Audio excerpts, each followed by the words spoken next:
Hey guys, it's Jess and Seb with another video, and today we're continuing with our series about Singapore. And we're gonna talk specifically about the local myths and superstitions in Singapore. Basically telling you all the lies that my parents told me when I was young. So, shall we get right into it? Let's get started. So the first thing is something that you surprised me with when I was in Singapore, because I was admiring the moon. And so I pointed at it, and you slapped my finger and said, "Don't point at the moon." Don't point at the moon. But yeah, it's a local superstition or a local myth that we should not point directly at the moon. There's no logical explanation why, but a superstition is that if you point at the moon, the back of your ears will get cut when you sleep. So if you don't want that to happen, don't point at the moon. I don't know what's the connection, but my dad used to tell me a lot when I was young, so I also passed it on to Sebastian when he started pointing at the moon. And the next one that I also follow pretty religiously is that you should not gift anyone a clock or a watch or a pair of shoes. Do you know why? So, especially in a relationship, because Yes. the shoes are giving them a means to run away. Yes. And the clock means time is running out. Exactly. If you don't want to offend anyone with the clock or the watch, just don't give them. And for me, if I'm gifting you a pair of shoes, I always ask you for €1 or $1 back. So it just seems like you're buying it off me. I'm not just gifting it to you. It's just a symbol, but people follow it very religiously in Singapore.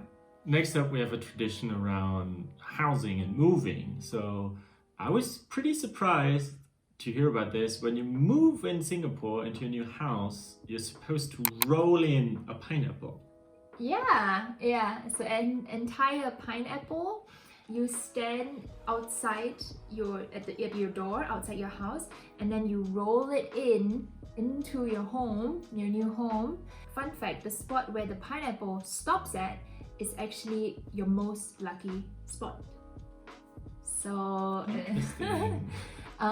it is a cleansing ritual for your home that a lot of Chinese or Buddhist people do when they move in. It just signifies that you bring in good fortune into your new home. So the next one is for all you gamblers out there. I'm pretty sure you know about it. So there's a superstition that you should not tap someone's shoulders when they're gambling or they're playing mahjong. If you know what mahjong is, you know. But why? So the Chinese believe that you have 3 flames. So 1 on your forehead and 2 on your shoulders to bless you and give you good fortune, good luck. If you tap someone's shoulder, you're putting out that flame. Oh, I see. That's why a lot of gamblers would be really offended if you just say "Hey, how's it going?" and you're just putting out their flames and you're actually giving them bad luck for their game. So if I go to a poker table in a casino, I should tap every one of my opponents on their shoulder and diminish their luck. It's "Hey, how are you doing?" and really massage them and then also pat their forehead. It's "Do you have a fever?" Well, you can do that, but I'm sure a lot of them will be offended if they believe in it.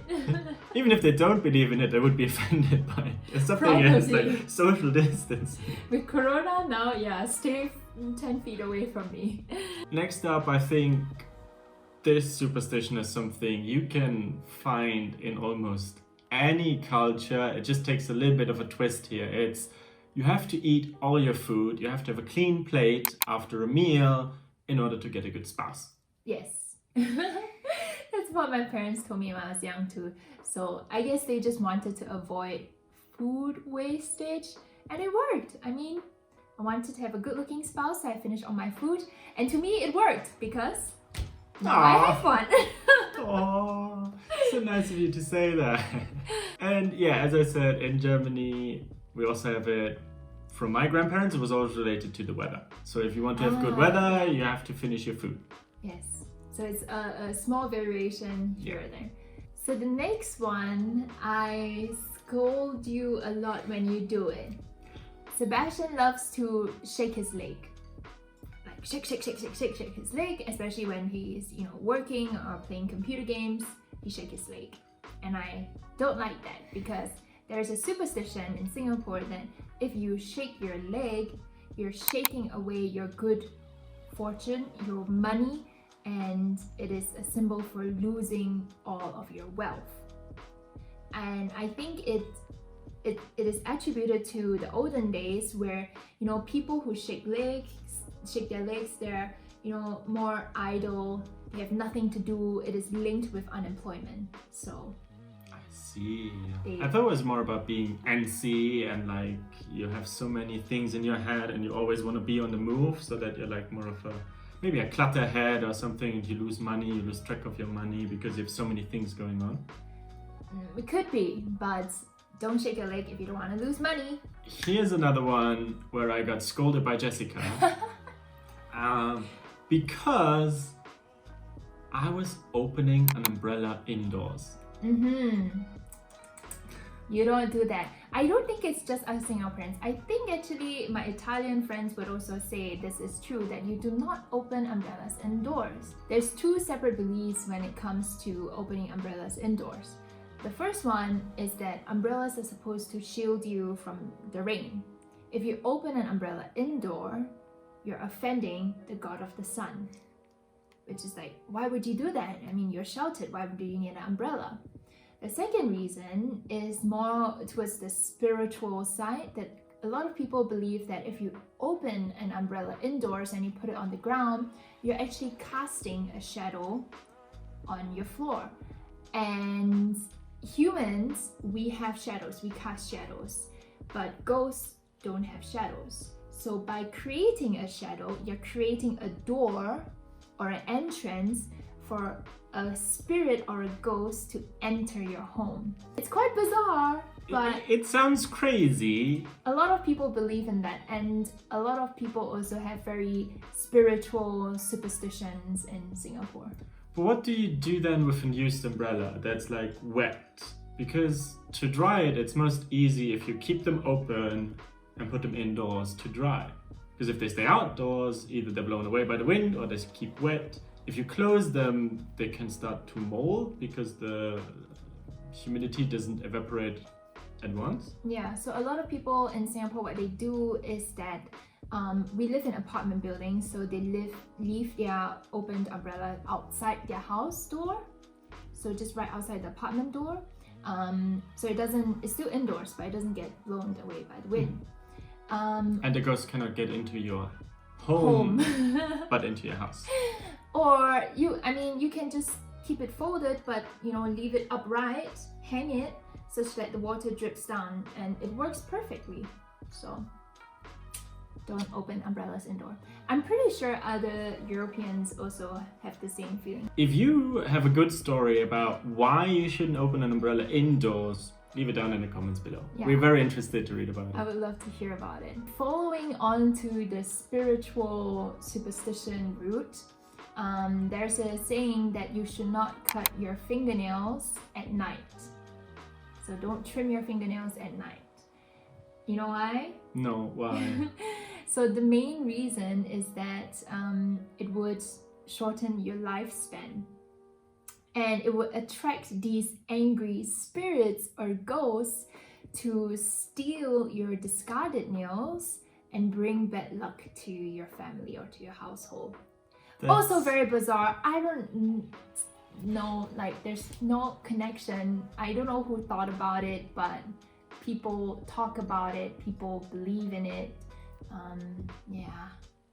To me it sounds crazy. I know I summon an angry spirit if I cut my nails anywhere in the house that isn't like a designated spot in the bathroom. Because you never know where they fling to, and then it's just dirty. Yeah. So I have this angry spirit summoned. And this one also is about ghosts. And the first time I've heard about it was in Singapore. which was like among festivities, you were celebrating something called the Hungry Ghost Festival. And it was very bizarre to me. So the Hungry Ghost Festival happened during the 7th month of the Chinese calendar, and it signifies the opening of the gates of hell. Ooh. And you're permitting all of the ghosts to come to human land to receive food and drinks. So a lot of people during this month, people who believe, of course, they will burn joss sticks, they will burn offerings like paper money to worship their ancestors. Leave food outside. Yeah, so they will put like some food next to their joss sticks so the spirits of the ghosts can feed on them. And during this period of time, a lot of scary movies in the cinema would come out, and it is always a belief that you should always go home early during this month because you don't want to run into any of these spirits or ghosts. And very importantly is that always my parents tell me, do not step or walk over the burnt joss sticks or the burnt incense, because that is very offensive. So if you're visiting Singapore during the Hungry Ghost Festival, which is usually around like August, September, make sure you do not step on all of these burnt incense or offerings.